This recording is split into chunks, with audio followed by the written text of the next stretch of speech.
பொருளாதார புலனாய்வு பிரிவின் ஜனநாயக குறியீடு 2023 அறிக்கையின்படி ஆஸ்திரேலியா மற்றும் ஆசியா என்று வகைப்படுத்தப்பட்ட நாடுகளில் எந்த ஒரு நாட்டிலையும் இல்லாத வகையில் பாகிஸ்தான் மிகப்பெரிய சீரழிவை சந்தித்து சர்வாதிகார ஆட்சிக்கு தரமிறக்கப்பட்ட ஒரே ஆட்சி நாடாக திகழுது. இது கலப்பின ஆட்சி என்பதிலிருந்து சர்வாதிகார ஆட்சி அப்படின்னு தரமிறக்கப்பட்டிருக்கு. சரி, இந்த விவரம் எல்லாம் குழப்பமாக தான் இருக்கும். அது என்ன EIU ஜனநாயக குறியீடு என்பதை புரிந்து கொண்டால் இந்த விஷயம் எல்லாமே உங்களுக்கு ரொம்ப ஈஸியாக புரியும். இதை பற்றின ஒரு விரிவான விளக்கம் தான் கிடைக்கும். இன்றைய லென்த் பகுதியில் இதை பற்றி தான் நம்ம பார்க்க போகிறோம். பொருளாதார நிபுணர்களுடைய ஜனநாயக அட்டவணை, அதாவது எக்கனாமிக் டெமோக்ரட்டிக் இன்டெக்ஸ் என்பதன் சுருக்கமே EIU.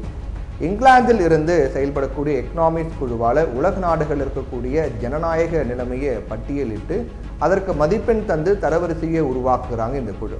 இதே குழுதால் லண்டன்ல இருந்து வெளியாகக்கூடிய எக்கனாமிக்ஸ் எனப்படக்கூடிய வார பத்திரிகையும் வெளியிடுறாங்க. இந்த குழு தான் அந்த எக்கனாமிக்ஸ் அப்படிங்கிறதையும் வெளியிடுறாங்க. ஒரு நாட்டை பன்முகத்தன்மை, அரசியல் நடைமுறைகள், கலாச்சாரம் ஆகியவற்றை 60 கேள்விகளாக பிரித்து ஆய்வு செய்கிறாங்க. ஒவ்வொரு கேள்விக்கும் ஒரு மதிப்பெண் தரப்பட்டு தரவரிசை உருவாக்கப்படுது.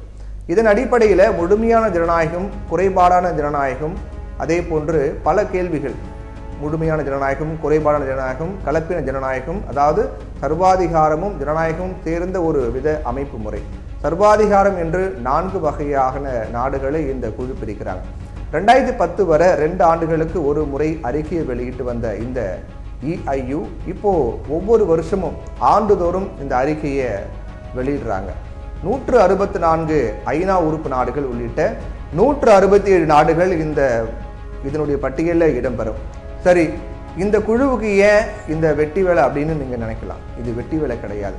இன்றைய பொருளாதாரம் உலகமயமாகி வர்றதால ஒவ்வொரு நாட்டிலையும் நிலவக்கூடிய பிரச்சனைகள், ஒவ்வொரு நாட்டில் நிலவக்கூடிய ஜனநாயகத்தை பொறுத்தே அந்த நாட்டின் பொருளாதார ஸ்திரத்தன்மை கணிக்கப்படுவதால் சர்வதேச முதலீட்டாளர்களுக்கு இந்த பட்டியல் ரொம்ப அவசியமாகுது.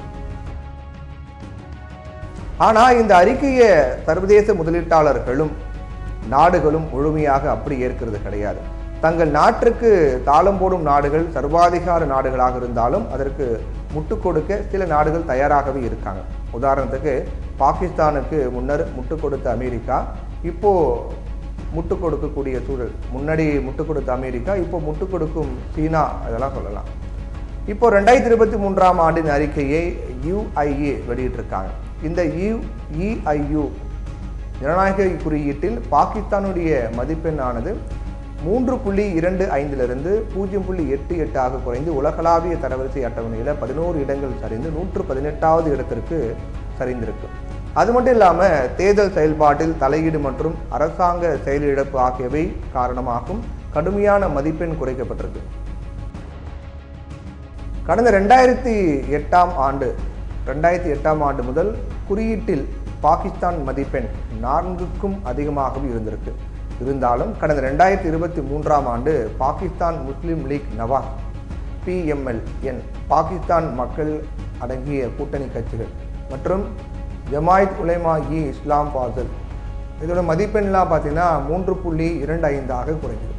இருந்தாலும் சீனா பாகிஸ்தானை விட்டு விடாது. யார் ஆட்சிக்கு வந்தாலும் இராணுவமே வந்தாலும் விலைக்கு வாங்கிவிடும். அதனால EIUவினுடைய அறிக்கை இந்த நாடுகளை மட்டும் இல்லாமல் இந்த நாடுகள்லாம் செல்லுபடியாகாது. ஆனால் ஓரளவுக்கு உலக முதலீட்டாளரிடம் இந்த அறிக்கையை தாக்கத்தை ஏற்படுத்தும் அப்படிங்கிறதுல எந்தவித மாற்று கருத்தும் இல்லை, மறுப்பதற்கும் இல்லை.